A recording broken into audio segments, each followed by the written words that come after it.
അങ്ങനെ രാത്രി 11 മണിക്ക് ഒരു ബ്ലേഡ് എടുത്ത് കക്കൂസിൽ കയറുന്നു. കഴുത്തേക്കൂടെ ഒരു വര വരച്ചു. പക്ഷേ എൻ്റെ കൈ ഭയങ്കര വിറയിലായിരുന്നു. കണ്ണാടി നോക്കിക്കൊണ്ടാണ് ഇതെല്ലാം ചെയ്ത്. അത് വളരെ പേടിച്ച് ഭയന്ന് തൊലി മാത്രമേ കട്ടായുള്ളൂ, അകത്തോട്ട് കട്ടായില്ല. പേടിച്ചിട്ട് ഞാൻ ഓടി വന്നെടുത്ത് ഈ ബൈബിളാണ്. ബൈബിൾ എടുത്ത് തുറന്ന് വായിച്ചത് യേശുദേവനെ പറ്റിയുള്ള ആ ഒരു ഭാഗം. എല്ലാ പ്രിയപ്പെട്ടവർക്കും നമസ്കാരം. ഞാനിപ്പോൾ അടൂരിനടുത്ത് ഒരു സ്ഥലത്താണ്. ഇവിടെ ഒരു പ്രിയ സഹോദരനെ കാണാൻ വന്നതാണ്. ഇദ്ദേഹത്തെക്കുറിച്ച് പറയുമ്പോൾ അദ്ദേഹത്തിൻ്റെ പേര് രമേശ് നായർ. ഒരു നായർ കുടുംബത്തിൽ നിന്ന് കർത്താവായ യേശു ക്രിസ്തുവിനെ രക്ഷിതാവും കർത്താവുമായി സ്വീകരിച്ച ഒരു വ്യക്തിത്വത്തിന് ഉടമയാണ്. ഇദ്ദേഹത്തിൻ്റെ പിതാക്കന്മാരെക്കുറിച്ചൊക്കെ പറയുമ്പോൾ പന്തളം രാജകൊട്ടാരവുമൊക്കെ ആയിട്ട് ബന്ധപ്പെട്ട് പൂജാകർമ്മങ്ങളൊക്കെ ചെയ്ത് വന്ന ഒരു കുടുംബമാണ്. എന്നാൽ ഈ പ്രിയ സഹോദരനെ ഞാൻ ശ്രദ്ധിക്കാൻ തുടങ്ങിയത് അദ്ദേഹത്തിൻ്റെ ചില ഗുണങ്ങളാണ്. താൻ ഒരു നല്ല ഒരു സാമൂഹിക പ്രവർത്തകനാണ്, ജീവകാരുണ്യ പ്രവർത്തകനാണ്.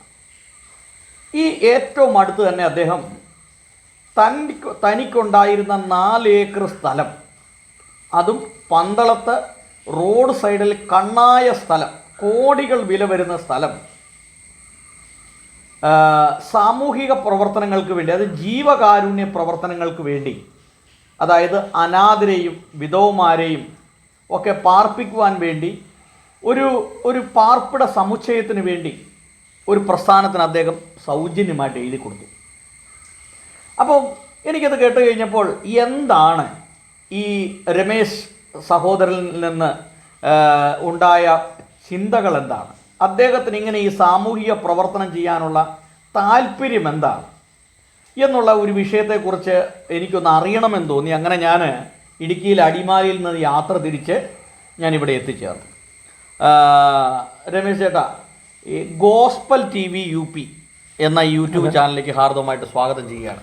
നമസ്കാരം. താങ്കളെ പരിചയപ്പെട്ടത് എൻ്റെ ജീവിതത്തിൽ വലിയൊരു ഭാഗ്യമായിട്ട് ഞാൻ കാണുകയാണ്. കാരണം ഇതുപോലുള്ള ആളുകളെയൊക്കെ വളരെ ചുരുക്കമായിട്ടുള്ള ആളുകളെ കാണാനായിട്ട് സാധിക്കുകയുള്ളൂ. അപ്പോൾ ഞാൻ കുടുംബ പശ്ചാത്തലം ഒന്ന് വിവരിക്കാമോ? ജനിച്ചത്, വളർന്നത് എവിടെയാണ്, ഏത് പശ്ചാത്തലത്തിലാണ് എന്നൊന്ന് വിവരിക്കാമോ? ഞാൻ ജനിച്ചതും വളർന്നതെല്ലാം ഒരു ഓർത്തഡോക്സ് നായർ, ഓർത്തഡോക്സ് ഹിന്ദു നായർ ഫാമിലിയിലാണ്. ഞങ്ങളുടെ കുടുംബം വിലങ്ങൻതുണ്ടിൽ കുടുംബം ആണ്. ഒത്തിരി അംഗങ്ങളുള്ള 1 ഏക്കറോളം സ്ഥലത്ത് എല്ലാവരും ഒന്നിച്ച് താമസിക്കുന്ന ഒരു കുടുംബമായിരുന്നു. എൻ്റെ പശ്ചാത്തലം പറഞ്ഞു കഴിഞ്ഞാൽ ജീവിതത്തിലെ എൻ്റെ അമ്മയുടെ അച്ഛൻ പന്തളം കൊട്ടാരത്തിലെ അങ്ങനെയുള്ള ജോലി ഒക്കെ ചെയ്ത് എൻ്റെ കുഞ്ഞിലെ തൊട്ടേ ഞാൻ കാണാൻ തുടങ്ങുന്നത് താളിയോല ഗ്രന്ഥങ്ങളും അതുമായിട്ട് ബന്ധപ്പെട്ട മന്ത്രങ്ങളും ഒക്കെയാണ് വീട്ടിൽ. അതുമായിട്ട് ബന്ധപ്പെട്ട് ഞാൻ എല്ലാ മാസവും മുതിർന്നപ്പം വെട്ടിക്കോട്ട് അമ്പലത്തിൽ പോയി എല്ലാ മാസവും മുടങ്ങാതെ പൂജ ചെയ്യുകയും ഒക്കെ ചെയ്തിരുന്നു. പക്ഷേ ജീവിതത്തിൽ കണ്ടിന്യൂസ് ആയിട്ടുണ്ടായ ചില തകർച്ചകൾ. അതെ, മാതാപിതാക്കളൊക്കെ എന്ത് ജോലിക്കാരായിരുന്നു? എൻ്റെ അച്ഛൻ ഡൽഹിയിൽ അശോക ഹോട്ടലിലെ കാറ്ററിംഗ് സർവീസിലായിരുന്നു. അതിനുശേഷം ബഹ്റിനിൽ പോയി. അമ്മ ഹൗസ് വൈഫായിട്ട് ആയിരുന്നു. 2 പെങ്ങന്മാരാണ്. ഒരാൾ ടീച്ചറായിട്ട്, ഇളയാൾ ടീച്ചറായിട്ട് വർക്ക് ചെയ്യുന്നു. മൂത്താൾ റിട്ടയർഡായി ഇലക്ട്രിസിറ്റി ബോർഡിലായിരുന്നു. അവരൊക്കെ നല്ല ഒരു യാഥാസ്ഥിക ഹൈന്ദവ ആചാരപ്രകാരം തന്നെ ജീവിക്കുന്നു. അപ്പം ബ്രദർ എന്ത് ജോലിയാണ് ചെയ്തുകൊണ്ടിരുന്നത്? ഞാൻ NCVT ഇലക്ട്രിക്കൽ 84 തൊട്ട് 86 വരെ 2 വർഷത്തെ കോഴ്സ് കഴിഞ്ഞ് തിരുവനന്തപുരത്ത് പോയി യൂണിവേഴ്സൽ കോളേജ് ഓഫ് എഞ്ചിനീയറിംഗ് ഇൻസ്റ്റിറ്റ്യൂട്ടിൽ നിന്ന് ഇലക്ട്രോണിക്സ് ഡിപ്ലോമ എടുത്തിട്ട് ഞാൻ എൻ്റെ 18ാമത്തെ വയസ്സിൽ ഇവിടുന്ന് ബോംബെക്ക് പോകുമായിരുന്നു. ഓക്കെ. പിന്നീട് എങ്ങനെയാണ് ഈ കർത്താവായ യേശു ക്രിസ്തുവുമായിട്ടുള്ള ഒരു കണ്ടുമുട്ടൽ, അല്ലെങ്കിൽ യേശുദേവനെ രക്ഷിതാവും കർത്താവുമായി അംഗീകരിക്കാനുള്ള ഒരു പശ്ചാത്തലം എന്താണ് അതിൻ്റെ പിന്നിലെ കാരണങ്ങൾ എന്തൊക്കെയാണ്? അത് ആക്ച്വലി ഞാൻ ഈ ബോംബെയിൽ നിന്ന് തുടങ്ങിയ ജീവിതം വളരെ ബുദ്ധിമുട്ടും പ്രയാസവും നിറഞ്ഞ ജീവിതമായിരുന്നു. പല ദിവസങ്ങളിലൊക്കെ ആഹാരമില്ലാതൊക്കെ ഇങ്ങനെ വിഷമിച്ചിരുന്നിട്ടുണ്ട്. പക്ഷേ അങ്ങനെ എൻ്റെ 24-ാമത്തെ വയസ്സിൽ ഞാൻ സൗദിയിൽ പോകാൻ എനിക്കൊരു അവസരം കിട്ടി. 4 വർഷത്തോളം സൗദി ജോലി ചെയ്തു. പൈസയൊക്കെ സമ്പാദിച്ചപ്പോൾ സ്വാഭാവികമായിട്ടും ഉള്ളിലെ അഹങ്കാരം വളർന്നു. ധനികനായി എന്നുള്ള ഒരു ചിന്ത നല്ലപോലെ സമ്പാദിച്ചു. അങ്ങനെ റോഡ് സൈഡിൽ തന്നെ വീട് പണിതു, കട പണിതു. അങ്ങനെ ജോലിയൊക്കെ കളഞ്ഞ് തിരിച്ചു വന്നു. 1 വർഷമായപ്പോഴത്തേക്ക് തന്നെ വീണ്ടും പഴയ സ്ഥിതിയിലേക്ക് സാമ്പത്തിക ബുദ്ധിമുട്ട് വരുന്നു. അതിനോടൊപ്പം വിവാഹം നടന്നു. എന്നാൽ വീട്ടിൽ ഒരു വിവാഹം കഴിച്ചു കഴിഞ്ഞാൽ ഉണ്ടാകുന്ന ചില മോഹങ്ങളും ആഗ്രഹങ്ങളൊന്നും എൻ്റെ ജീവിതത്തിൽ ലഭിക്കുകയുണ്ടായില്ല. മാനസികമായിട്ടൊക്കെ വളരെ ഒരു തകർച്ചയുടെ വക്കിലേക്ക്. വലിയൊരു സംഭവമുണ്ട്. ഞങ്ങൾ ഇതിനു മുമ്പ് സംസാരിച്ചപ്പോൾ ബ്രദർ പറഞ്ഞത്, വിവാഹം കഴിച്ച ആ പെൺകുട്ടിക്ക് അവർ ആദ്യ ദിവസം തന്നെ തുറന്നു പറഞ്ഞു. അതെ അതെ. എന്താണ് പറഞ്ഞത്?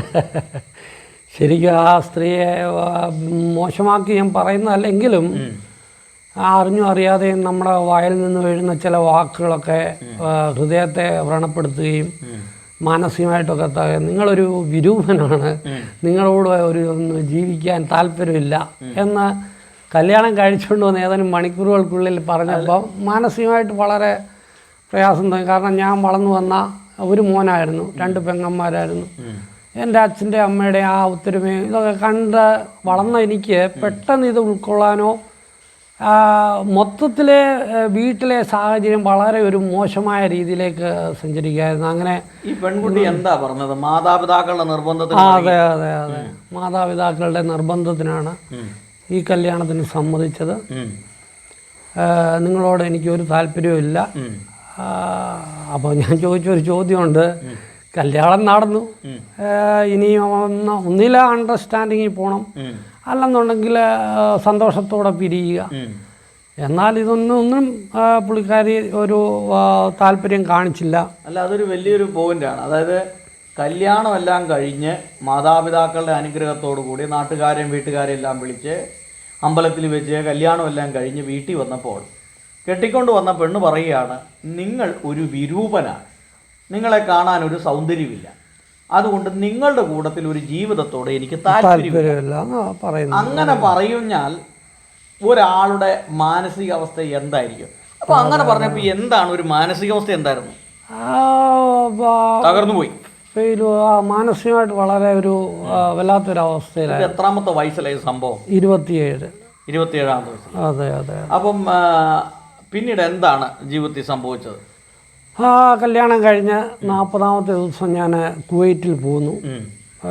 അതോടുകൂടി ഭാര്യയായിട്ടുള്ള ബന്ധമൊക്കെ പുള്ളിക്കാരിയുടെ വീട്ടിലും പോന്നു. എന്നാൽ ഇതിനോട് ചോദിച്ചില്ലേ, നിങ്ങൾക്ക് ഇത് ഇഷ്ടമല്ലെങ്കിൽ പിന്നെ എന്തിനാണ് ഈ കല്യാണത്തിന് സമ്മതിച്ചത് എന്ന് ചോദിച്ചില്ലേ? അതിനൊന്നും മറുപടി പറയുകയില്ല. പുള്ളിക്കാരിക്ക് എന്താണോ തോന്നുന്നത് അത് മാത്രമേ പറഞ്ഞിട്ടുള്ളൂ.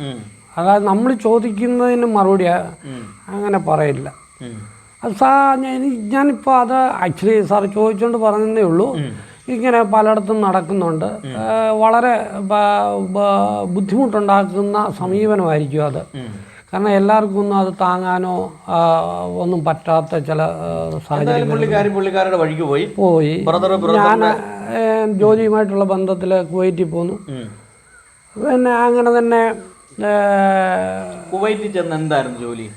കുവൈറ്റിൽ ഞാൻ എൻ്റെ പ്രൊഫഷൻ ഇലക്ട്രിക്കലായിരുന്നെങ്കിലും എനിക്ക് കുവൈറ്റിൽ അൽമദർബുള്ള കമ്പനി എന്ന് പറഞ്ഞിട്ട് ഈ അവിടുത്തെ ജസ്റ്റിസ് ഓഫ് ഭാരത്, ഇന്ത്യയിലെ സുപ്രീം കോടതിയുടെ അതേ ലെവലിലുള്ളൊരു അവിടുത്തെ സുപ്രീം കോടതിയിലെ ടെലിഫോൺ ടെക്നീഷ്യനായിട്ട് ആ സമയത്ത് എനിക്ക് ജോലി കിട്ടിയത്, അപ്രൂവ് ആയത്, മിനിസ്ട്രിയുടെ അപ്രൂവ് കിട്ടി. പക്ഷേ അവിടെ ചെന്നെങ്കിലും എന്നെ അലട്ടിക്കൊണ്ടിരുന്ന ഇതേ ഒരു വിഷയമായിരുന്നു എൻ്റെ കുടുംബത്തിൻ്റെ. അതായത് അച്ഛൻ്റെ ഒരു എന്താണ് ഹാർഷായിട്ടുള്ളൊരു ഇടപെടിയിൽ, അതായത് അച്ഛൻ പറയുന്ന മാത്രമേ വീട്ടിൽ നടക്കാവൂ. അമ്മയും ഒരു അമ്മയുടേതായിട്ടുള്ളൊരു ചിന്താഗതി, മറ്റുള്ളവരെ കൺസിഡർ ചെയ്യാനോ മറ്റൊരാളുടെ ചിന്തകൾ എന്താണെന്നോ ഷെയർ ചെയ്യാനോ ഒന്നും ഒരു സാഹചര്യമില്ലായിരുന്നു. അതോടൊപ്പം തന്നെ ഇങ്ങനൊരു പെൺകുട്ടി കടന്നു വരുന്നു ജീവിതത്തിലേക്ക്. അത് ആ വഴിക്കായപ്പോൾ തന്നെ പൂർണ്ണമായിട്ടും തകർന്ന ഒരു മാനസികാവസ്ഥയിലാണ് ഞാൻ കുവൈറ്റിലേക്ക് പോകുന്നത്. പക്ഷെ അവിടെ ചെന്ന് എനിക്ക് സംഭവിച്ചതെന്ന് പറഞ്ഞാൽ മാനസികമായിട്ട് അങ്ങ് കാട് കയറി ചിന്തിക്കുക, ഉറക്കം ലഭിക്കുന്നില്ല, തലയങ്ങ് ഇരുന്ന് വിങ്ങുകയാണ്, ചിന്തകളാണ് എപ്പോഴും, ജോലിയിൽ കോൺസെൻട്രേറ്റ് ചെയ്യാൻ പറ്റുന്നില്ല. പക്ഷേ അങ്ങനെ ഒരു 5-6 മാസം അങ്ങോട്ട് പോകുമ്പോൾ എൻ്റെ കൂട്ടുകാരൊക്കെ എന്നെ വാച്ച് ചെയ്യുന്നുണ്ടായിരുന്നു. ഈ രാത്രിയിലൊന്നും ഉറക്കമില്ലാതെ ബിൽഡിങ്ങിൻ്റെ പുറത്തിറങ്ങി ഇങ്ങനെ നടക്കുക. ഇതൊക്കെ കണ്ട എൻ്റെ കുറച്ച് അവിടുത്തെ തന്നെ ക്രിസ്ത്യൻ സഹോദരന്മാർ, അതെല്ലാവരും ഉണ്ട്, മർത്തോമ, യാക്കോബൈറ്റ്, പെന്തിക്കോ ഒക്കെ ഉള്ള ഇവരൊക്കെ എന്നെ വിളിച്ചുകൊണ്ട് പോയിരുന്നു. അവിടെ മാലിയ എന്ന് പറഞ്ഞ സ്ഥലത്ത് കുറേ 1 ഏക്കറോളം സ്ഥലം ഗവൺമെൻറ് കൊടുത്തിട്ടുണ്ട്. അവിടെ എല്ലാ ചർച്ചുകാരും ഉണ്ട്. അവരവരുടെ സമയത്ത് വന്ന് അവിടെ ആരാധന നടത്താം. അങ്ങനെ അപ്പോൾ ഈ കൂട്ടുകാരെന്നെ വിളിച്ചോണ്ട് പോകും. എൻ്റെ ഒരു വല്ലാത്ത അവസ്ഥ കാണുമ്പോൾ ഒരു മെൻ്റൽ ഔട്ട് ഓഫ് ഓർഡറായി, മാനസികമായിട്ടൊരു തകർന്ന ഒരവസ്ഥയിൽ കൊണ്ടുപോയി. പക്ഷേ ഞാൻ എവിടെ പോയാലും എനിക്കൊന്നും ലഭിച്ചിട്ടില്ല. ഞാനിങ്ങനെ എല്ലായിടത്തും പോവും. എൻ്റെ ആഗ്രഹം ഇതേ ഉള്ളൂ, എനിക്ക് മനസ്സമാധാനം വേണം. ഇതാ ഞാൻ അവിടെ ചെന്നിട്ട് ദൈവത്തോട് ചോദിക്കുന്നത്, ഉറക്കമില്ല. അങ്ങനെ എൻ്റെ ഞാൻ അദ്ദേഹത്തിനെ മറക്കത്തില്ല. ജീവിതത്തിൽ ഒരു കറുത്ത പാൻറ്റും വെള്ള ഷർട്ടും ഇട്ട് ടിപ്പ് ടോപ്പായിട്ട് നടക്കുന്ന ജോസഫ് എന്ന് പറയുന്ന ഒരു വ്യക്തി എനിക്കൊരു ബൈബിള് തരികയാണ്. ഒരു ചുമന്ന ഫയണ്ടുള്ള കട്ടിയുള്ള ഒരു ബൈബിള്, വലിയ അക്ഷരങ്ങൾ. ഇത് തന്നു, ഇത് നിൻ്റെ കയ്യിൽ ഇരിക്കട്ടെ, എന്തെങ്കിലും നിനക്ക് ഉപകാരപ്പെടുമെന്ന് ഒരു വാക്കും പറഞ്ഞിട്ട് പുള്ളിക്കാരന്. പിന്നെ ഞാനെങ്ങും പോയിട്ടില്ല. ഈ ബൈബിൾ എൻ്റെ തലയ്ക്ക് വെക്കും, കിടന്ന് ഉറങ്ങാൻ നോക്കും, ഉറക്കം കിട്ടുന്നില്ല. അങ്ങനെയാണ് ഞാൻ 6-ാം മാസത്തിൽ കുവൈറ്റിൽ ചെന്ന് 6-ാം മാസത്തിലാണ് ജീവിതത്തോട് തന്നെ വിരക്തി തോന്നുന്നു. ആർക്ക് വേണ്ടി ജീവിക്കണം, എന്തിനു വേണ്ടി ജീവിക്കണം എന്നുള്ള ചോദ്യം എൻ്റെ മനസ്സിലുണ്ടാവുന്നു. എപ്പോഴും ഭാരം കൊണ്ട് നടക്കുന്നു, ഒന്നിനും ഒരു പരിഹാരം കാണും. അങ്ങനെ സ്വയം ആത്മഹത്യ ചെയ്യാമെന്നുള്ളൊരു തീരുമാനം ഞാൻ എടുക്കുകയാണ്. അങ്ങനെ എൻ്റെ മുറിയിൽ 3 പേരാ, ഒരു മുറിയിൽ 3 പേരാ താമസം. ഒരു പഞ്ചാബിയുണ്ട്, ഒരു ബാംഗ്ലൂരുകാരനൊന്നും ഞാൻ, ഞങ്ങൾ 3 പേരും ഒരു റൂമിൽ. അങ്ങനെ രാത്രി 11 മണിക്ക് ഒരു ബ്ലേഡ് എടുത്ത് കക്കൂസിൽ കയറുന്നു, കഴുത്തേക്കൂടെ ഒരു വര വരച്ചു. പക്ഷേ എൻ്റെ കൈ ഭയങ്കര വിറയിലായിരുന്നു. കണ്ണാടി നോക്കിക്കൊണ്ടാണ് ഇതെല്ലാം ചെയ്ത്. അത് വളരെ പേടിച്ച് ഭയന്ന്, തൊലി മാത്രമേ കട്ടായുള്ളൂ, അകത്തോട്ട് കട്ടായില്ല. പേടിച്ചിട്ട് ഞാൻ ഓടി വന്നെടുത്തത് ഈ ബൈബിളാണ്. ബൈബിൾ എടുത്ത് തുറന്ന് വായിച്ചത് യേശുദേവനെ പറ്റിയുള്ള ആ ഒരു ഭാഗം. അന്ന് രാത്രി സകല പിടിയും വിട്ടു, വേറെ മാർഗമില്ല. ആത്മഹത്യ ചെയ്യാനായിട്ടുള്ള ശ്രമം പരാജയപ്പെട്ടു, ഭയന്നുപോയി. കണ്ണാടി നോക്കി ലൈറ്റ് ഇട്ടുകൊണ്ട് ആത്മഹത്യക്ക് ശ്രമിച്ച്. അതായിരിക്കാം ദൈവത്തിൻ്റെ വലിയൊരു. തിരിച്ചു വന്ന് ബൈബിൾ എടുത്ത് ഞാൻ എൻ്റെ കണ്ണിൽ കൂടെ, അതുപോലെ ഞാൻ കരഞ്ഞിട്ടില്ല, എൻ്റെ കണ്ണിൽ കൂടെ ഇതുപോലെ നിർത്താതുള്ള ഒരു ഒഴുക്ക്. അത് ഈ യേശുദേവൻ്റെ ആ ഭാഗത്ത് നനഞ്ഞ്, പേപ്പർ പോലും എനിക്ക് എടുക്കാൻ പറ്റുന്നില്ല. ഞാനിങ്ങനെ നോക്കിയിരിക്കുന്നേ ഉള്ളൂ, വായിക്കാൻ പറ്റുന്നില്ല. എൻ്റെ കണ്ണിങ്ങനെ, ഞാൻ ഇത്രയും പറഞ്ഞെന്ന് ഇപ്പോഴും എനിക്ക് മറക്കാൻ പറ്റത്തില്ല. എൻ്റെ മരണം വരെ ദൈവമേ സമാധാനത്തോടെ ഒന്ന് ഉറങ്ങാൻ സാധിച്ചാൽ ഞാൻ എന്നെ തന്നെ സമർപ്പിക്കാം. ഈ 2 കാര്യമല്ലാതെ ഞാൻ ഒന്നും പറയുന്നില്ല. ഞാനിങ്ങനെ പേപ്പർ മറിച്ചുകൊണ്ടിരിക്കുക. എൻ്റെ ജീവിതത്തിൽ എന്താ സംഭവിച്ചെന്നറിയത്തില്ല. പിറ്റേന്ന് ഞാനൊരു 10 മണിക്കാണ് ഉണരുന്നത്. ഞാൻ സുഖമായിട്ട് ഉറങ്ങിയെന്ന് പറഞ്ഞാൽ മരണ ഉറക്കം, ഒന്നും അറിയാത്ത, ഒരു ചിന്തയില്ലാതുള്ള ഉറക്കം. ഒറ്റ കാര്യമുള്ളൂ, പ്രാർത്ഥനയിൽ ഇത്രേ ഉള്ളൂ, എനിക്കൊരു സമാധാനം വേണം, എനിക്ക് ഉറങ്ങണം, മനസ്സമാധാനത്തോടെ ഉറങ്ങണം, ഞാൻ എന്നെ തന്നെ സമർപ്പിക്കാം. ഇത്രയും എനിക്കറിയത്തില്ല. എനിക്ക് യേശുദേവനെ പറ്റിയും ശരിക്കും അറിയത്തില്ല. പുള്ളി ചർച്ചിൽ പോയി അവരൊക്കെ പറയുന്ന 2-3 പ്രാവശ്യം കേട്ടതേ ഉള്ളൂ, അത്രേ ഉള്ളൂ. പക്ഷേ പിറ്റേ ദിവസം ഞാൻ ഉണരുമ്പോൾ ഞാൻ ശ്രമിക്കുകയാണ്. ഞാൻ എന്തൊക്കെയായിരുന്നു നേരത്തെ ചിന്തിച്ചിരുന്നത് അതൊന്ന് തിരിച്ചു കൊണ്ടുവരാൻ വേണ്ടി ഞാൻ ശ്രമിച്ചെങ്കിലും ഞാൻ പരാജയപ്പെടുമായിരുന്നു. ശൂന്യമായി.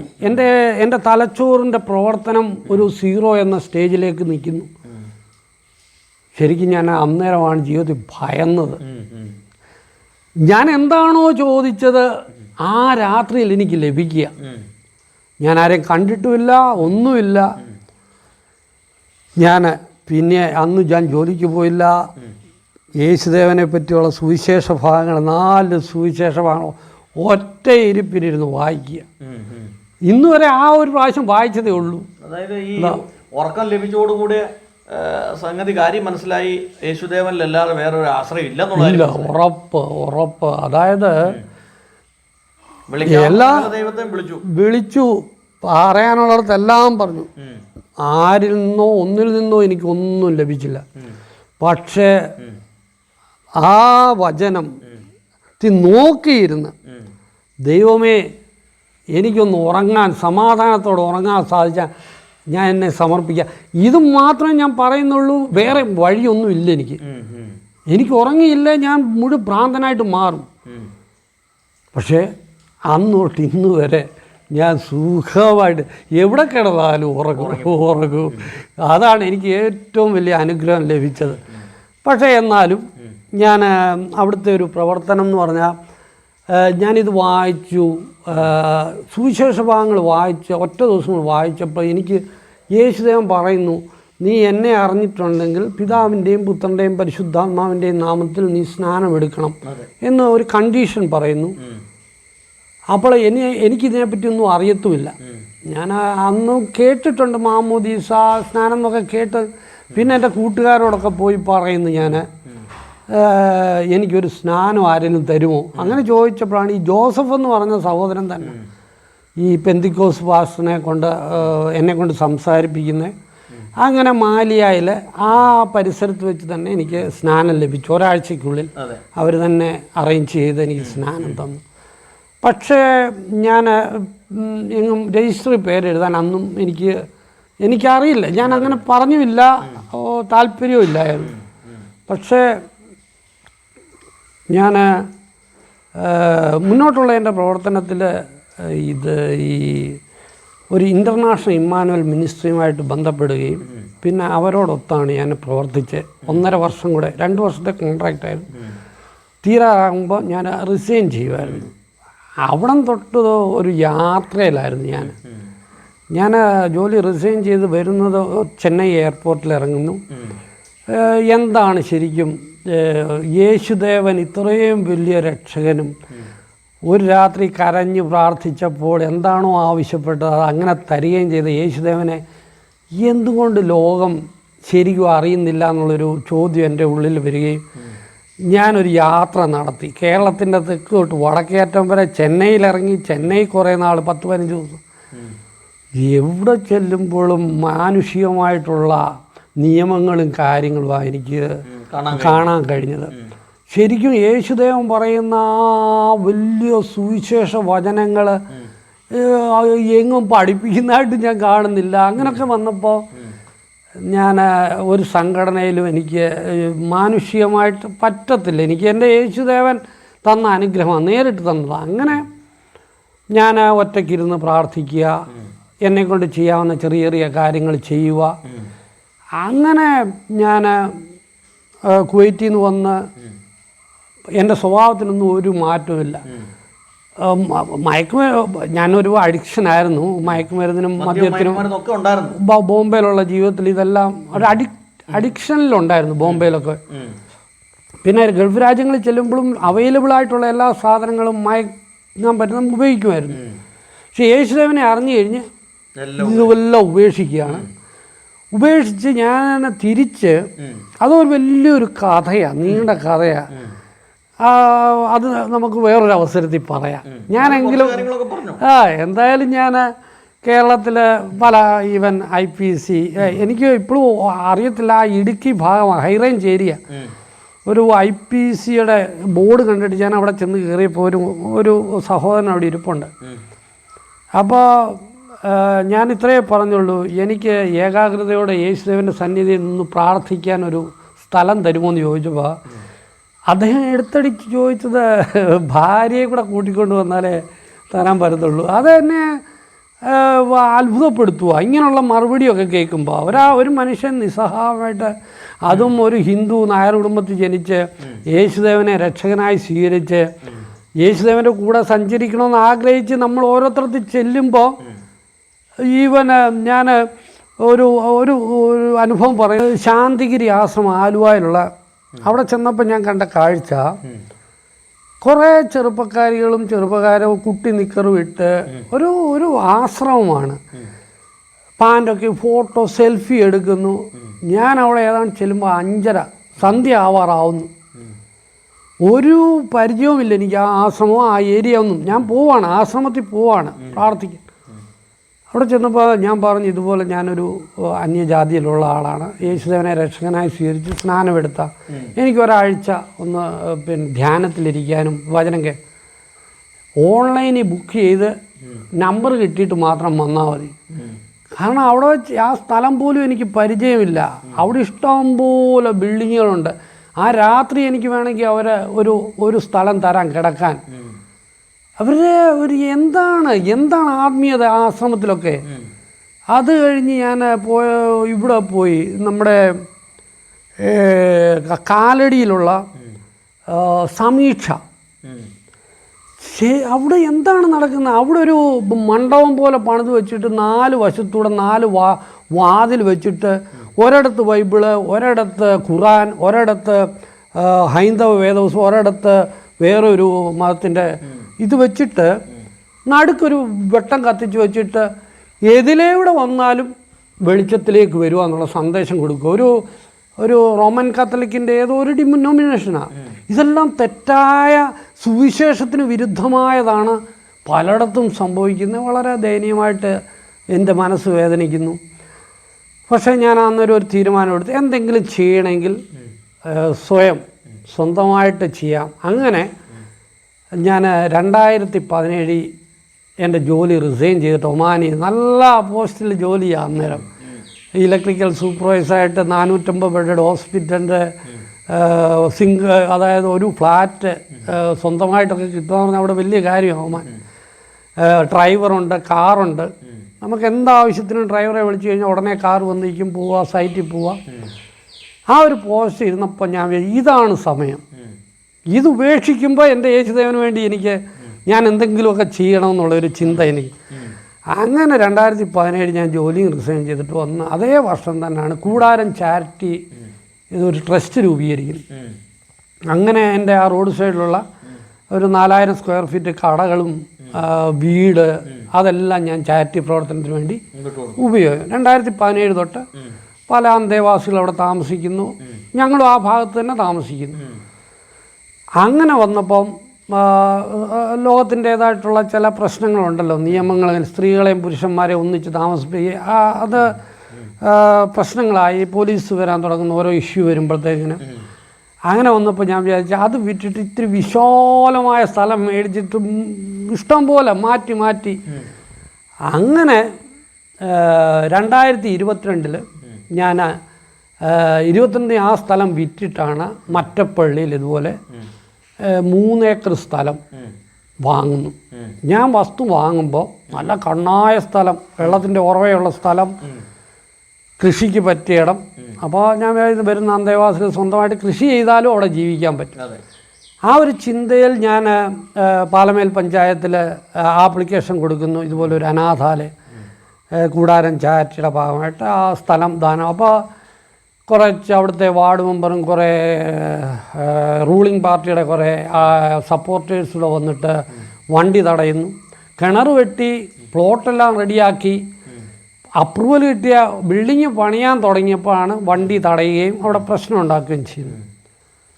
അങ്ങനെ വന്നപ്പോൾ അങ്ങോട്ടുള്ള വഴി ഇവർ വാഴയും തെങ്ങൊക്കെ വെച്ച് മൊത്തത്തിൽ അടച്ചു. ഒരു 200 മീറ്റർ പുറമ്പോക്ക് സ്ഥലത്തിൽ കൂടാണ്. അവിടെ പലരും 19 പുരയിടക്കാർ ഉപയോഗിക്കുന്ന വഴിയായിരുന്നു. പക്ഷെ ആ ഒരു പ്രശ്നം ഞാൻ പാലമേൽ പഞ്ചായത്ത് റിട്ടേണായിട്ട് എഴുതി കൊടുത്തു. അതായത് സാറേ, ഈ 3 ഏക്കർ സ്ഥലവും തെരുവി കിടക്കുന്ന അനാഥരായിട്ടുള്ളവർ അവർ വന്ന് കിടന്നോട്ട്, മഴ നനയാതെ അവർ കൃഷി ചെയ്ത് അവർ ജീവിച്ചോട്ട്. അവിടെ എന്താണ് ഞാൻ എഴുതി കൊടുത്തു പാലമേൽ പഞ്ചായത്ത്. ഇപ്പോൾ ഏതാണ്ട് 22 എഴുതി കൊടുക്കുന്നത്. 5 പ്രാവശ്യത്തോളം കളക്ട്രേറ്റിൽ പോയി, ആലപ്പുഴ കളക്ട്രേറ്റിൽ ഫുൾ എഴുതി കൊടുത്തു. ഈ സ്ഥലം പൂർണ്ണമായിട്ടും ഞാൻ അനാഥർക്ക് വേണ്ടി ഉപയോഗിക്കാൻ വേണ്ടിയിട്ടാണ്. രാജൻ സാറിനെ കാണാൻ, റവന്യൂ മിനിസ്റ്റർ രാജൻ സാറിനെ കാണാൻ 3 തവണ സെക്രട്ടേറിയറ്റിൽ പോയി. അതിൻ്റെ മുന്നിൽ ഇരിക്കുന്നവർ നമ്മളെ അകത്തോട്ട് കയറ്റി വിടത്തില്ല. അവിടാണ് വിഷയം. നമുക്കൊരു പ്രശ്നം ഉണ്ടെങ്കിൽ ആരോടാണ് പറയേണ്ടത്? എത്ര സമയം എൻ്റെ പാഴായി. ഞാൻ വിവരാവകാശ നിയമപ്രകാരം അപേക്ഷ കൊടുത്തു. ഈ കളക്ടർക്ക് ഒരു ലേഡി കളക്ടർ ഇരുന്നു. ആ ലേഡി കളക്ടറിൻ്റെ സമയത്ത് ഇതിന് വിധിയായി, ഇതിൻ്റെ വഴി ശരിയാക്കാൻ വേണ്ടി. അതിൻ്റെ റിപ്പോർട്ട് പോലും ഇതുവരെ എനിക്ക് കിട്ടിയിട്ടില്ല. വിവരാവകാശ നിയമപ്രകാരം പോലും കൊടുത്തിട്ട് തന്നിട്ടില്ല. അപ്പോൾ നമ്മുടെ നാട്ടിൽ നടക്കുന്ന, അതായത് തെറ്റായ ഞാൻ പറഞ്ഞില്ല, നമ്മുടെ ഗവൺമെൻറ് സർവീസസ് വളരെ മോശമാണ്. നമുക്കൊരു നല്ല കാര്യം ഈ ലോകത്ത് ചെയ്യണമെങ്കിൽ ആരെയാണ് സമീപിക്കേണ്ടത്? അല്ല, ഒരു ഗവൺമെൻറ് എന്ന് പറയുമ്പോൾ ഗവൺമെൻറ് അല്ലേ ഇതിനൊക്കെ സപ്പോർട്ട് ചെയ്യേണ്ടത്. ഇപ്പോൾ ലോക്കൽ ഗവൺമെൻറ്, പാർലമെൻറ്റ്, പഞ്ചായത്ത് പ്രസിഡന്റിനെ എത്ര പ്രാവശ്യം പോയി കണ്ട് ഇതിനു വേണ്ടി എത്ര വിലപ്പെട്ട സമയമാണ് പാഴാക്കി കളയുന്നത്. ലാസ്റ്റ് എന്തു പറ്റി? ഒരു കാര്യം എനിക്ക് മനസ്സിലായി. കേരളത്തിൽ ഉള്ള നമ്മുടെ സഹോദരന്മാർക്ക് സംസാരിക്കാൻ നല്ല കഴിവാണ്, പക്ഷെ പ്രവർത്തനം വളരെ കുറവാണെന്ന് ഒരു കാര്യം എനിക്ക് മനസ്സിലായി. ഒന്ന് ഈ കളക്ടറേറ്റിൽ ചെന്ന് ADM ഞാൻ നേരിട്ട് കണ്ട് ഈ അപേക്ഷ കൊടുത്തപ്പോൾ അദ്ദേഹം പറഞ്ഞ്, രാഷ്ട്രീയക്കാരാണോ തടഞ്ഞേക്കുന്നത്? അതെ അതെ, അവിടുത്തെ വാർഡും ഒരു അഡ്വക്കേറ്റ് ബൈജുവിൻ്റെ നേതൃത്വത്തിലായി തടഞ്ഞത്. എന്നാൽ പിന്നെ ഗവൺമെൻറ് ഓഫീസിലൊന്നും കയറിയിട്ട് കാര്യമില്ല, നിങ്ങൾ കോടതിയിൽ പോകും. അതൊരു ഒരു ഇദ്ദേഹം ADM ആണ് പറയുന്നത്, ഒരു കളക്ടറേറ്റിൻ്റെ തലവൻ. അത് എന്താണ് നമ്മുടെ ഒരു സിസ്റ്റത്തിൻ്റെ ഫെയിലുവറാണ് ഇതൊക്കെ കാണാൻ കഴിയുന്നത്. എന്തായാലും ഞാൻ എൻ്റെ ആഗ്രഹം ഞാൻ ഉപേക്ഷിച്ചില്ല, ദൈവത്തോടെ പ്രാർത്ഥിച്ചുകൊണ്ടേയിരുന്നു. അങ്ങനെയാണ് ഒരു കാര്യം എനിക്ക് മനസ്സിലായി, എൻ്റെ കാലശേഷമായാലും ഞാനിപ്പോൾ അവിടെ എന്തെങ്കിലും തുടങ്ങിയാലും അത് കൊണ്ടുപോകാൻ ആളില്ല. അങ്ങനെയാണ് ഞാൻ ഈ കേരളത്തിലെ തെക്ക് തൊട്ട് വടക്കേ അറ്റം വരെ ഒന്ന് സഞ്ചരിച്ചു. എന്താണ് ശരിക്കും ഇവിടെ നടക്കുന്ന ചാരിറ്റി പ്രവർത്തനം? ആർക്ക് ഈ സ്ഥലം കൊടുത്താൽ അവർ നല്ല രീതിയിൽ നടത്തും? എന്നെ ആ യാത്രയിൽ എനിക്ക് ദുഃഖമേ കിട്ടിയുള്ളൂ. കാരണം ഒരു ഉദാഹരണം പറഞ്ഞാൽ, ഇപ്പോൾ എറണാകുളത്തുള്ള ഒരു ഇമ്മാനുവൽ ചാരിറ്റബിൾ സൊസൈറ്റി ഉണ്ട്. അവിടെ ചെന്ന് ഞാൻ കാണുന്നത് ഈ പട്ടികളെയൊക്കെ വലിയ ഈ തെരുവിൽ നിന്ന് പിടിക്കുന്ന പട്ടികൾ ഒരു കോമ്പൗണ്ടിനകത്ത് വലിയ മതിൽ കെട്ടി പൂട്ടിയിടുന്നതിൻ്റെ കൂട്ട് സ്ത്രീകളെയും പുരുഷന്മാരെയും ചെറുപ്പക്കാരെയെല്ലാം ഒന്നിച്ചിട്ടേക്കുക. എന്നാൽ ഞാൻ അവിടെ ചെന്നപ്പോൾ വിശക്കുന്നുണ്ടായിരുന്നു.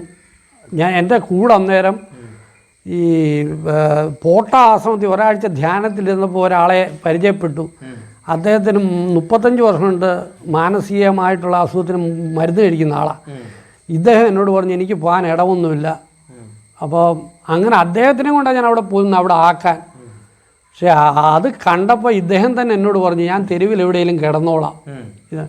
അപ്പോൾ ഞാൻ ചിന്തിച്ച്, ഇവിടുത്തെ ഗവൺമെൻറ് ഉദ്യോഗസ്ഥരൊന്നും ഇതൊന്നും കാണുന്നില്ലെന്ന്. എൻ്റെ എന്താണ് നടക്കുന്നത് ശരിക്കും? പട്ടികളെ കൊല്ലരുതെന്ന് പറഞ്ഞ് ഇവിടെ നടക്കാൻ ഇഷ്ടംപോലെ ആൾക്കാരാണ്, അല്ലെങ്കിൽ മൃഗങ്ങളെ.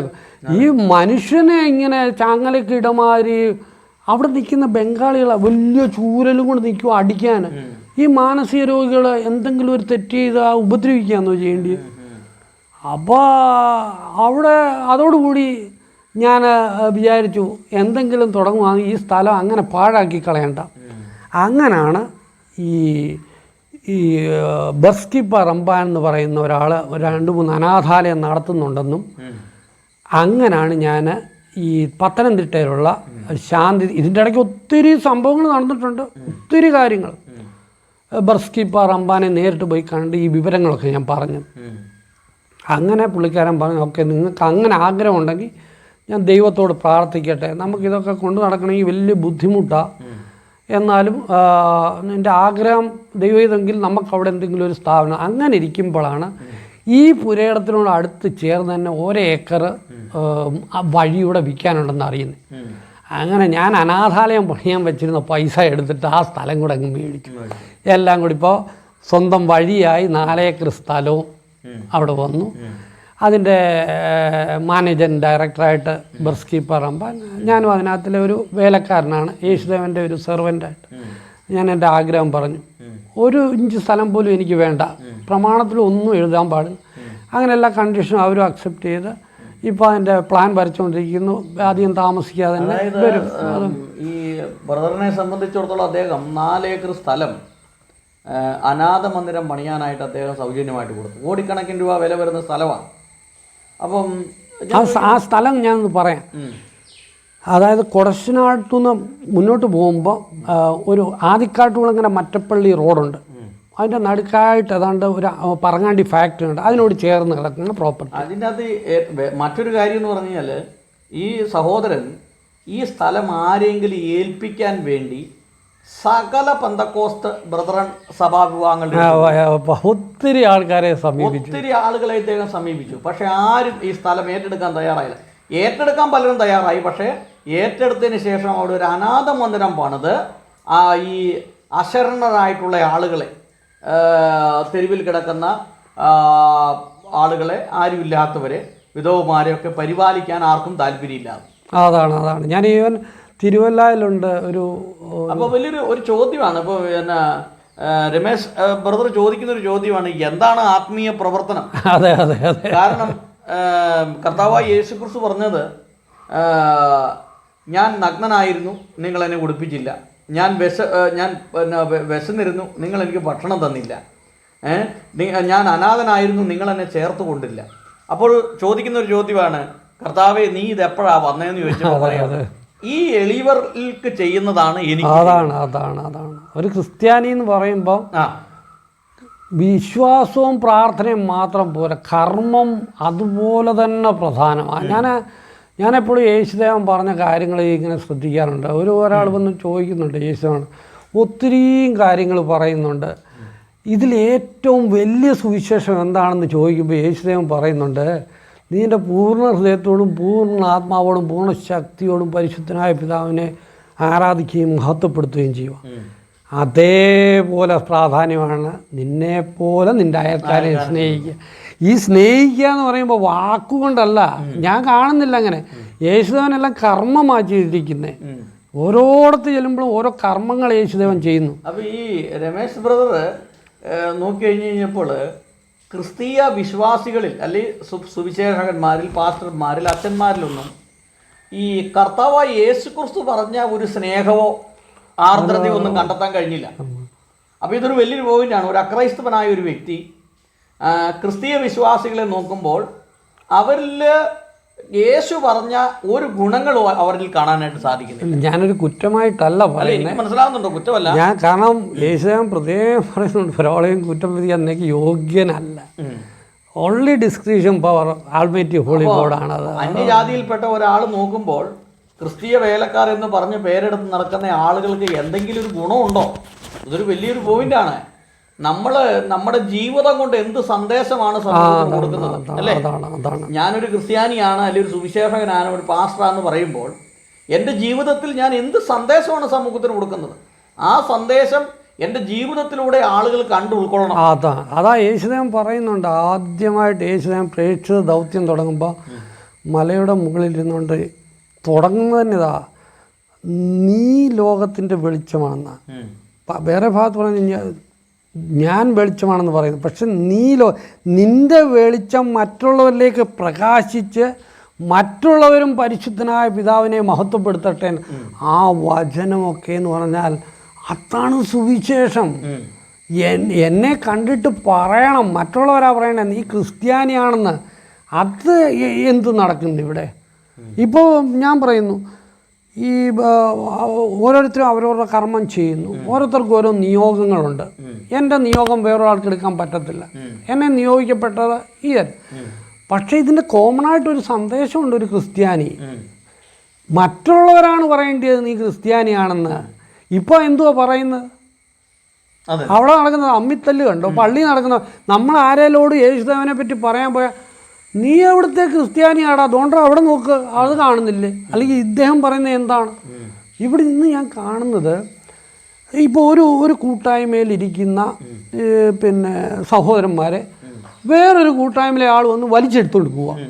എന്നിട്ട് ഇവിടെ തമ്മിത്തല്ല് നടക്കുകയാണ്. എനിക്ക് പേരെടുത്ത് പറയാൻ പറ്റുന്നില്ല. എൻ്റെ ഒരു അനുഭവത്തിൽ ഞാൻ കണ്ട കാര്യങ്ങൾ അത്ഭുതപ്പെടുത്തുക. ശരിക്കും യേശുദേവനെ ഇന്ന് അറിയാൻ പറ്റാതെ പോകുന്ന ഈ ക്രിസ്ത്യാനികൾ കാരണമാണെന്നാണ് ഞാൻ അറിയുന്നത്. മറ്റുള്ള ജാതി മറ്റൊന്നുമല്ല സാറേ ഞാൻ പറയുന്നത്. ഞാൻ ഇവിടെ നോട്ടീസ് അടിച്ചതിൻ്റെ അതിനകത്ത് ഈ അടിച്ചതിനകത്ത് ഇങ്ങനെയാണ് പറയുന്നത്. ബർസ്റ്റിപ്പ റംബാനാണ് അതിൻ്റെ മാനേജിങ് ഡയറക്ടർ അടിച്ചിരിക്കും. അതിലൊരു യേശു ഭക്തൻ 4 ഏക്കർ സ്ഥലം കൊടുത്തു. അപ്പോൾ ഈ നോട്ടീസ് ഞാൻ ഒത്തിരി ഇടത്ത് കൊടുത്തു, ക്രിസ്തീയ സഹോദരന്മാർ, ഹിന്ദുസാർ. ഇതുവരെ 3 പേരാണ് ഈ ബിൽഡിങ് പണിയാൻ നമുക്ക് പൈസ 1000 രൂപ വെച്ചത്. അത് 3 ഹിന്ദുക്കളായിട്ടുള്ളവരാണ് തന്നേക്കുന്നത്. എത്രയോ ക്രിസ്തീയ സഹോദരന്മാർക്ക് ഈ നോട്ടീസ് കൊടുത്തു. 1 രൂപ ഇവർ പള്ളി പറയും.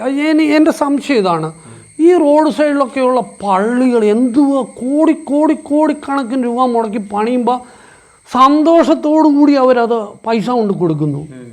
ഒരു 10 തെരുവിൽ കിടക്കുന്ന ആത്മാക്കളെ യേശുദേവൻ്റെ പാതയിലേക്ക് കൊണ്ടുവരാൻ വേണ്ടി ശ്രമിക്കുമ്പോൾ ഒരാളും മൈൻഡ് ചെയ്യുന്നില്ല. ഇപ്പോൾ എനിക്ക് ഈ മനസ്സ് ദൈവം തന്നത് ഞാൻ ഭയങ്കര സന്തോഷവാനാണ്. എൻ്റെ യേശുദേവൻ എൻ്റെ പേര് എഴുതി ചേർക്കും ഇവിടെ. കാരണം ഒരു ഹിന്ദു ഇത്രയും യാഥാസ്ഥിതിക ഒരു കുടുംബത്തിൽ നിന്ന് എല്ലാം ഉപേക്ഷിച്ച് യേശുദേവനെ രക്ഷകനാന്ന് ഈ ലോകത്തോട് ഞാൻ വിളിച്ചു പറഞ്ഞുകൊണ്ടിരിക്കുക. ഫേസ്ബുക്ക് വഴിയും ആയാലും എൻ്റെ സാക്ഷ്യം ഞാൻ ഓപ്പണായിട്ട് എന്തുകൊണ്ട് ഞാൻ ആത്മഹത്യ ചെയ്യാൻ പോയി എന്ന് ലോകത്തോട് പറയണം. ആ ഒരവസ്ഥയിലെത്തിയപ്പോൾ ഞാൻ എങ്ങനെ രക്ഷപ്പെട്ടു അവിടുന്ന്. ഇന്നും ഈ ലോകത്ത് ഞാൻ ജീവിച്ചിരിക്കുന്നത് എൻ്റെ യേശുദേവനല്ലാതെ വേറെ ആരുമല്ല. അതിന് എൻ്റെ കുടുംബക്കാരോ എൻ്റെ ബന്ധക്കാരോ എൻ്റെ ഭാര്യ മക്കളൊന്നുമല്ല. എൻ്റെ യേശുദേവൻ്റെ ആ വലിയ ദാനമാണ്, ആ കരുണ, ആ സ്നേഹം. അതാ ഇതൊക്കെയാണ് എന്നെ അത്ഭുതപ്പെടുത്തിക്കൊണ്ടിരിക്കുന്നത്. ഞാൻ പറയുന്നത് ഒരു ദിവസം മുമ്പേ നല്ല ക്രിസ്ത്യാനിയായിട്ട് ജീവിച്ച മനുഷ്യൻ നല്ലതാണ്. അല്ലാതെ ഈ അഭിനയവും ഇതൊക്കെ ഈ ലോകത്തെ നടക്കത്തുള്ളൂ. ഈ ദൈവത്തിൻ്റെ മുന്നിൽ മറകളില്ല.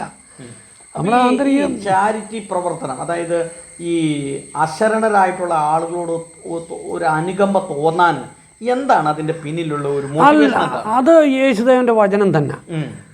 അല്ലാതെ എനിക്ക് ചാരിറ്റി രണ്ടാമതേ ഉള്ളൂ.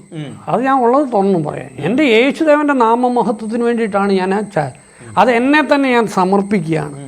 ഇനി എൻ്റെ ജീവിതം അവരോടൊത്തായിരിക്കും. അനാഥരും തെരുവിക്കട അവരോട് ഞാൻ സുവിശേഷം പറയാൻ ആഗ്രഹിക്കുന്നു. അവരോടാരും പോയി സുവിശേഷം പറയാറില്ല. ഇതിനകത്ത് മറ്റൊരു സംഭവമുണ്ട്. അദ്ദേഹം ഗൾഫിൽ നിന്ന് വന്ന സമയത്ത് കർത്താവിന് വേണ്ടി എന്തെങ്കിലുമൊക്കെ ചെയ്യണം എന്നുള്ളൊരു വലിയ ആഗ്രഹത്തോടെ അദ്ദേഹം ഒരു പലിശരഹിത വായ്പ പദ്ധതിയൊക്കെ ആസൂത്രണം അല്ലേ? അത് ഒത്തിരി കാര്യങ്ങൾ ചെയ്തതിൽ ഒരു കാര്യമായിരുന്നു പലിശരഹിത വായ്പാ പദ്ധതി എന്ന് പറഞ്ഞത്. പൈസ മേടിച്ചോണ്ട് പോയവർ ആരും തിരിച്ച് പൈസ കൊടുക്കും. അതെ അതെ. അല്ല, ഞാൻ അതിനും സന്തോഷവാനാ. ആ തരാതിരുന്നാലേ എനിക്ക് വെളിയിൽ പ്രതിഫലം കിട്ടത്തില്ല. ഇവർ തിരിച്ചു തന്നാൽ പിന്നെ എന്താ ഞാൻ ചെയ്തേ? അവരുടെ ഒരു നിസ്സഹായ അവസ്ഥയിൽ വന്ന് മേടിക്കുന്നത് ഇങ്ങനെ ആരും ചെയ്യത്തില്ലല്ലോ. പലിശരഹിത അതൊരു ഡോക്യുമെൻ്റ് ഒക്കെ ഇവിടെ ഇരിപ്പുണ്ട്. എല്ലാവരോടും സൈൻ ചെയ്യിപ്പിച്ചിട്ടൊക്കെയാണ് കൊടുക്കുന്നത്. അതായത് നിങ്ങൾ ഇന്ന ഡേറ്റ് അവരോട് ചോദിക്കുക, ഇന്ന എത്രാമത്തെ ഡേറ്റ് തിരിച്ചു തരാം, അത് എഴുതി അവർ സൈൻ ചെയ്യിച്ചിട്ടാണ് കൊടുക്കുന്നത്. ഇല്ലെങ്കിൽ പോലീസിൽ ബന്ധപ്പെടുമെന്ന് അവരോട് പറയും. അതൊന്നും എഴുതിയിട്ടുണ്ട്. പക്ഷേ എന്ത് പറ്റുന്നു, ഇവർ മേടിച്ചുകൊണ്ട് പോയാൽ നമ്മുടെ അവസ്ഥയല്ലയോ ഈ ജീവിതം. അവർക്ക് ആ സമയത്തിന് കൊണ്ടുതരാൻ പറ്റത്തില്ല. ഒരുപാട് പൈസ പോയി. ഒരുപാട് പോയി. ലക്ഷത്തിന് വേളി പോയി. പലർക്കും കൊടുത്തു. ഇപ്പോൾ ഞാൻ ഒരു സഹോദരന് കൊടുത്തെന്ന് പറഞ്ഞാൽ ഇപ്പോൾ എൻ്റെ വൈഫിനും അറിയാം. ആക്ച്വലി പുള്ളിക്കാരൻ്റെ പുരയിടം ഒരു ഓട്ടോ ഡ്രൈവറാണ്. പുരയിടം കണ്ടമാണെന്ന് കിടക്കുന്നത്. അത് പുരയിടമാക്കണമെങ്കിൽ 10-15,000 രൂപ വില്ലേജ് ഓഫീസിലും കണ്ട് അടച്ച് അങ്ങനെ പുരയിടമാക്കി തരത്തുള്ളൂ. എന്നിട്ട് വേണം ഇത് വിൽക്കാൻ. എന്നാലേ ശരിക്കും പറഞ്ഞാൽ ഞാൻ 17,000 രൂപ കൊടുക്കുന്നു. ഈ ഒരു പദ്ധതി പ്രകാരം കൊടുത്തു. ഇതുവരെ കച്ചവടമായിട്ടില്ല. പിന്നെ എങ്ങനെ പൈസ കൊടുത്തരും? അത് ഒരിക്കലും ഇല്ല. അത് ഒരുപാട് സാമൂഹിക പ്രവർത്തനങ്ങളിലൊക്കെ ഏർപ്പെട്ടു. അപ്പോൾ ഇനി എന്താണ് അടുത്തൊരു ഭാവി പരിപാടികൾ? അല്ല, ഇത് തന്നെയാണ്. ഞാൻ മറ്റപ്പള്ളിയിലുള്ള ആ സ്ഥലത്ത് എൻ്റെ ദൈവം തന്ന എൻ്റെ കഴിവുകൾ, ബുദ്ധി, ശക്തി എല്ലാം ഞാൻ എൻ്റെ യേശുദേവൻ്റെ നാമമഹത്വത്തിനായിട്ട് നിർധനരായ അനാഥരായിട്ടുള്ള, അതായത് അവനവരുടെ ദുഃഖം മറ്റൊരാൾക്ക് ഷെയർ ചെയ്യാൻ പറ്റാതെ കിടക്കുന്ന നല്ലൊരു സമൂഹമുണ്ട്. നമ്മൾ അവരെയൊന്നും ശ്രദ്ധിക്കാറില്ലെന്നേ ഉള്ളൂ. നമുക്ക് കാണാം തെരുവിൽ കൂടെ ഒക്കെ പോകുമ്പോൾ നമ്മൾ ഭയങ്കര ബിസി ആയതുകൊണ്ട് അങ്ങോട്ട് നോക്കാറ് പോലും ഇല്ലെന്നേ ഉള്ളൂ. അവരെയൊക്കെ കൊണ്ടുവന്ന് അവരോട് സുവിശേഷം പറയുക, അവർക്കൊരു നേരത്തെ ആഹാരം കൊടുക്കുക. എൻ്റെ കഴിവെല്ലാം ഞാൻ അതിനുവേണ്ടി ഉപയോഗിക്കുക. ഇത് മാത്രമേ ഉള്ളൂ. എൻ്റെ മോഹങ്ങളെല്ലാം വളരെ വിജയകരമായിട്ട് പൂർത്തിയാക്കി എനിക്ക് ഈ ലോകത്ത്. മോളെ കല്യാണം കഴിപ്പിച്ചു, നല്ലൊരിടത്ത് കല്യാണം കഴിപ്പിച്ചു, അവർ സന്തോഷത്തോടെ ജീവിക്കുന്നു. ഞാനുമുണ്ട്, ഭാര്യയുണ്ട്, സ്വന്തമായിട്ട് വീടുമുണ്ട്. വൈഫിന് ഞാൻ പണിത് കൊടുത്ത വീടാണ്.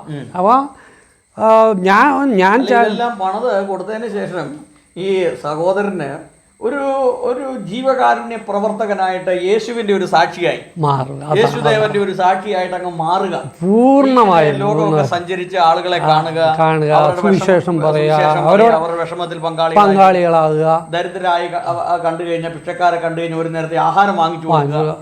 ചെറിയ ചെറിയ കാര്യങ്ങളിൽ കൂടി നമുക്ക് ദൈവം തന്ന ഒരു താലന്തുണ്ട്.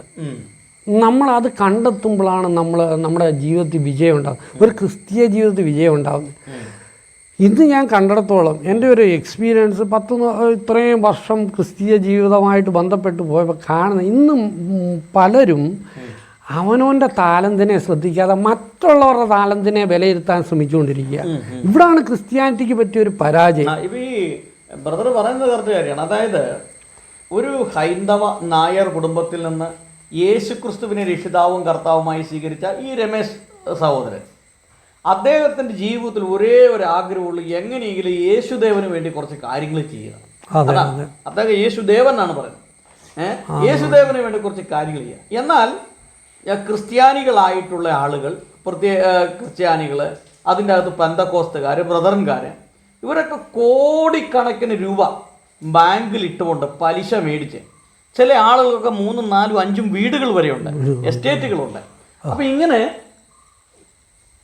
ഇത്രയും സാമ്പത്തികപരമായി ഉന്നമനമുള്ള പല ആളുകളും ഇന്ന് തങ്ങളുടെ ഒരു പൈസ പോലും പട്ടിണി കിടക്കുന്ന, അല്ലെങ്കിൽ അയൽവക്കത്ത് രോഗിയായി കിടക്കുന്ന ഒരു വ്യക്തിക്ക് ഒരു 100 രൂപ പോലും കൊടുക്കാൻ തയ്യാറാകാതെ ഇന്ന് ക്രിസ്ത്യാനികൾ നിൽക്കുമ്പോൾ, ഇതുപോലെ എത്രയോ 100 കണക്കിന് ആളുകൾ ഈ ക്രിസ്തുവിനെ കണ്ടെത്തിയതിന് ശേഷം സാമൂഹിക പ്രവർത്തനങ്ങളിൽ ഏർപ്പെടുന്നു.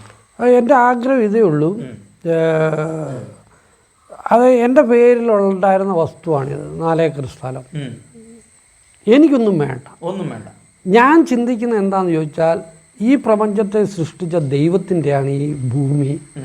ഈ സർവ്വചരാചങ്ങളുടെ ഉടമസ്ഥൻ ദൈവമാണ്. പിന്നെ എൻ്റെ ഒരു ദൈവം തന്ന അനുഗ്രഹം കൊണ്ട് കുറച്ച് അറിവ് വെച്ചിട്ട് ഞാൻ ഉണ്ടാക്കിയ സമ്പത്ത്, ഒരു സമയത്ത് ഇത് എൻ്റെ എന്നൊരു ചിന്ത എന്നിലുണ്ടാകുകയും ഒരു സ്വാർത്ഥതയിലേക്ക് ഞാൻ പോയെങ്കിലും, പക്ഷേ ആ യഥാർത്ഥ വെളിച്ചം എന്നിലേക്ക് കടന്നു വരുമ്പോൾ ഞാൻ ചിന്തിക്കുന്നത്, എൻ്റെ ദൈവമേ, ഇതിന് ഞാൻ എന്താ യോഗ്യനാ, ഇതെന്തിനാ, ഇതെന്ന് പറഞ്ഞാൽ ദൈവത്തിൻ്റെ നാമത്തെ മഹത്വപ്പെടുത്താൻ ഉപയോഗിക്കുക. അങ്ങനെയാണ് പൂർണ്ണ മനസ്സോടെ ഞാനിത് ചെയ്തേക്കുന്നത്. കാരണം അതൊരു ചെറിയ കാര്യമായിട്ടാണ് ഞാൻ കാണുന്നത്. ഇനി ഒത്തിരി കാര്യങ്ങൾ, എൻ്റെ ആരോഗ്യം, എൻ്റെ ബുദ്ധി, എൻ്റെ കഴിവെല്ലാം ഇനിയും വരാൻ പോകുന്നതേ ഉള്ളൂ. എൻ്റെ മരണം വരെയും എൻ്റെ ഗുരുവിൻ്റെ ആ വെളിച്ചം ഈ ലോകത്തിലേക്ക് പ്രചരിപ്പിക്കാൻ ഞാൻ ശ്രമിക്കും. അതായത് ഇത്രേ ഉള്ളൂ, മരണസമയമാകുമ്പോഴത്തേക്കും തൻ്റെ പേരിൽ ഒരു സമ്പാദ്യം പോലും അല്ല, ഓൾറെഡി ആയി, ഒന്നും ഉണ്ടാകാൻ പാടില്ല, ഒന്നും ഉണ്ടായില്ല. 4 ഏക്കറും കൊടുത്തു ഞാൻ, സമ്പാദ്യം ഒന്നുമില്ല.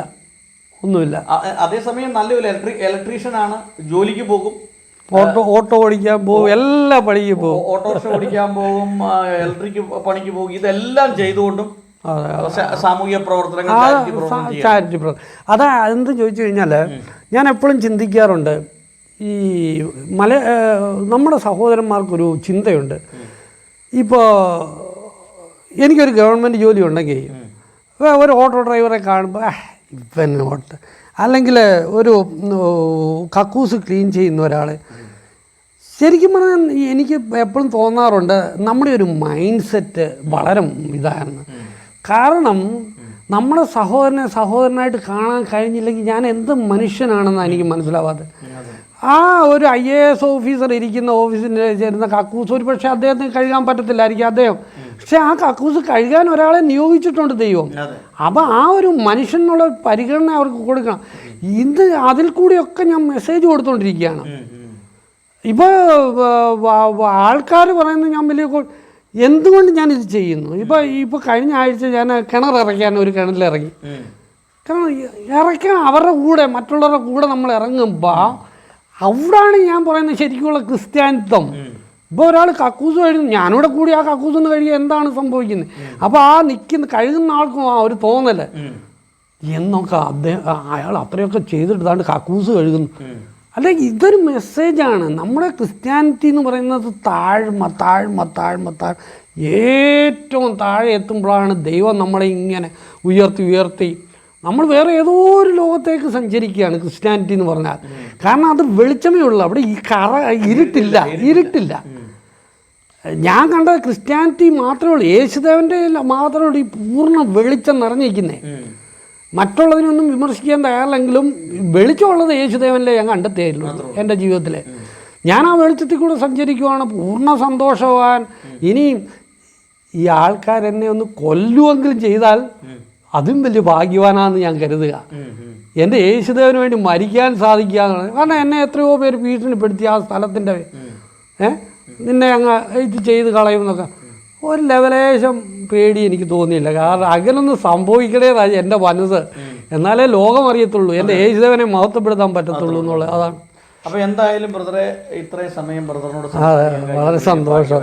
എനിക്ക് ഈ ലോകത്തോടെ എൻ്റെ സാക്ഷ്യം പറയാമെന്നത് ഏറ്റവും വലിയൊരു കാര്യമായിട്ട് ഞാൻ കാണുന്നു. ഇതിൽ കൂടി പുതിയൊരാൾ എൻ്റെ എൻ്റെ ചിന്തകൾ, എൻ്റെ സാക്ഷ്യം കേൾക്കാൻ കഴിഞ്ഞാൽ അതിൻ്റെ പ്രതിഫലം എനിക്ക് എൻ്റെ യേശുദേവന് അഭിമാനം തോന്നുന്നുണ്ട്. കാരണം ഞങ്ങളൊക്കെ പറയുമ്പോൾ പാരമ്പര്യമായിട്ട് ക്രിസ്തീയ വിശ്വാസികളാണ്. പക്ഷേ അതിൽ നിന്നൊക്കെ വ്യത്യസ്തമായിട്ട് രമേശ് നായർ ബ്രദർ ഇത്രയും ശക്തമായ രീതിയിൽ നിൽക്കുന്നു. എനിക്ക് ബ്രദറിനെയൊക്കെ കുറിച്ച് തോന്നുന്നു വലിയൊരു അഭിമാനം തോന്നുവാണ്.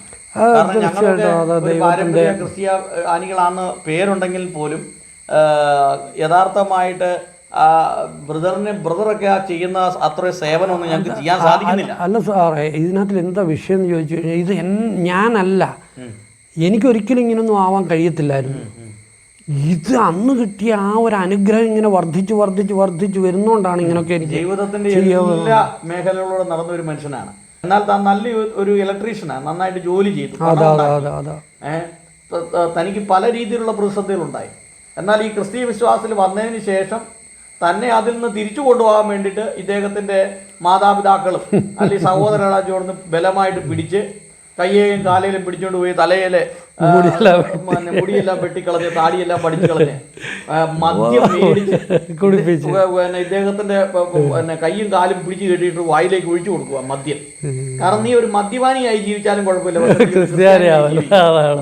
നീ ആഭാസനായി ജീവിച്ചാലും കുഴപ്പമില്ല, പക്ഷെ നീ ഒരു ക്രിസ്ത്യാനിയാകരുത് എന്ന് ചിന്തിച്ച് മാതാപിതാക്കൾ വളരെ പരിശ്രമിച്ചു. എന്നാൽ കാലത്തിന്റെ ആ കാലഘട്ടങ്ങൾ ഇങ്ങനെ കഴിഞ്ഞപ്പോൾ ക്രിസ്തുവിനോടുള്ള ആ സ്നേഹം അദ്ദേഹത്തിന്റെ മനസ്സിനെയും ഒക്കെ ഉത്തേജിപ്പിച്ചു. വീണ്ടും അദ്ദേഹം നല്ലൊരു ക്രിസ്തു ഭക്തനായി. തനിക്കുണ്ടായിരുന്ന സമ്പത്തെല്ലാം എഴുതി കൊടുത്തതിന് ശേഷം ഇപ്പോൾ താൻ ജോലി ചെയ്തുകൊണ്ട് മാത്രം അദ്ദേഹം മുമ്പോട്ട് പോവുകയാണ്. ഞാൻ അദ്ദേഹത്തിൻ്റെ മാഡത്തോട് ചോദിച്ചു, ഒരു സമ്പത്തും ഇല്ലാത്ത ഒരു സാഹചര്യത്തിൽ ഇനി എങ്ങനെയാണ് മുമ്പോട്ട് പോകുന്നത് എന്നുള്ള ഒരു ചോദ്യം അല്ലേ? വൈഫ് എന്നോട് ചോദിച്ചിട്ടുണ്ടോ, എനിക്കൊരു സമ്പാദ്യമില്ല, എങ്ങനെ നമ്മളിനി മുമ്പോട്ട് പോകുന്നത് ചിന്തിച്ചിട്ടുണ്ടോ? അല്ല, ആക്ച്വലി അവൾക്ക് വൈഫിന് ഇതൊക്കെ സമ്മതമാണോ? അപൂർണ സമ്മതം. കാരണം പുള്ളിക്കാരി ഇപ്പം എങ്ങും പോകാറില്ല, ഒരിടത്തും പോയി വണങ്ങുവോ. യേശുദേവന് പറഞ്ഞാൽ ജീവന് തുല്യം സ്നേഹമാണ് പുള്ളിക്കാരിക്ക്. പക്ഷേ പാരമ്പര്യമായിട്ടുള്ള ആ കെട്ട് പിണഞ്ഞ് കിടക്കുകയാണ് ഇപ്പോഴും. സ്നാനമെടുക്കാനൊന്നും പുള്ളിക്കാരി എല്ലാ യേശുദേവന് ഞാൻ ചെയ്യുന്ന എല്ലാ പ്രവൃത്തിയും. പിന്നെ ഒരു ഭയമുണ്ടെന്ന് പറഞ്ഞാൽ അത് മാനുഷികമായിട്ട് ഉണ്ടാകുന്ന ഭയമാണ്. എനിക്ക് എല്ലാം കളിപ്പീരാണല്ലോ പറ്റുന്നത്. ഞാനിങ്ങനെയൊക്കെ ചെയ്യുമ്പോൾ തിരിച്ചാരും എനിക്കൊരു ഇത് തരുന്നില്ല എന്നൊക്കെയുള്ള ഒരു വിഷമം ഉണ്ടെന്നാണ് എനിക്ക് തോന്നുന്നത്. അല്ല, അത് നമ്മളെ അതൊക്കെ നമുക്ക് കാലത്ത് ഇതൊക്കെ കാലമാണ് തെളിയിക്കേണ്ടത്. അതാണ് നമ്മളിപ്പോൾ നമ്മുടെ ആ പ്രവർത്തനമായിട്ട് രംഗത്തേക്ക് ഇറങ്ങുക, പിന്നീടാണ് അതിന്റെ റിസൾട്ട് ചിലപ്പോൾ ഒരു 10 വർഷം 20 വർഷം കഴിയുമ്പോഴായിരിക്കും. അല്ല, റിസൾട്ട് എന്ന് പറഞ്ഞാൽ ഇപ്പോൾ ഞാൻ പലിശ ചെയ്ത വായ്പ അപ്പോൾ പുള്ളിക്കാരി കാണുന്നുണ്ട് ഞാൻ ഇങ്ങനെയൊക്കെ കൊടുക്കുന്നത്. പക്ഷെ ആരും തിരിച്ചൊക്കെ കൊണ്ടുവരാ പുള്ളിക്കാർ വിചാരിക്കുന്നത് ഞാൻ എല്ലാം നഷ്ടപ്പെട്ട് ഞാൻ ആരും ഇല്ലാത്തവനായി തിരഞ്ഞ് മാറുമോ എന്നുള്ളൊരു ഭയം. പക്ഷെ ഇപ്പം കുറച്ച് വ്യത്യാസം വന്നു. കാരണം ഈ റമ്പാച്ചനും അനാഥാലയം അവരൊക്കെ യോജിച്ചപ്പോഴത്തേനും പുള്ളിക്കാരിക്ക് ഒരു ധൈര്യമായി. ആയിക്കോട്ടെ. അപ്പോൾ ഇത്രയും സമയം നമുക്ക് ഈ ബ്രദറുമായിട്ട് സംസാരിക്കാൻ കഴിഞ്ഞത് വലിയൊരു ഭാഗ്യമായിട്ട് കണക്കാക്കുവാണ്. ദൈവം സഹായിക്കും. ദൈവത്തിൻ്റെ നാമം മഹത്വപ്പെടട്ടെ. യേശുദേവൻ ഈ ലോകം മൊത്തം ആ വെളിച്ചം എല്ലാവരിലോട്ടും എത്തട്ടെ. അതെനിക്ക് അതിലൊരു ചെറിയ ഒരു കണികയുടെ പ്രവർത്തനം ചെയ്യാൻ എനിക്ക് സാധിച്ചത് ഞാൻ വളരെ സന്തോഷമാണ്. ഈ ബ്രദറിന്റെ കുരിശൊക്കെ ഇട്ടിട്ടുണ്ട്. എന്തിനാന്ന് ചോദിച്ചു കഴിഞ്ഞാൽ ഞാനൊരു ക്രിസ്തീയ വിശ്വാസിയാണ്, അത് സാക്ഷ്യമാണ്, അതിൻ്റെ സാക്ഷ്യമാണ്. അല്ലാതെ ഒരു സാക്ഷ്യം ആണ് ആ സമൂഹത്തോട് കൊടുക്കുന്നത്. എന്തായാലും ബ്രദറിനെ ദൈവം ധാരാളമായിട്ട് വളരെ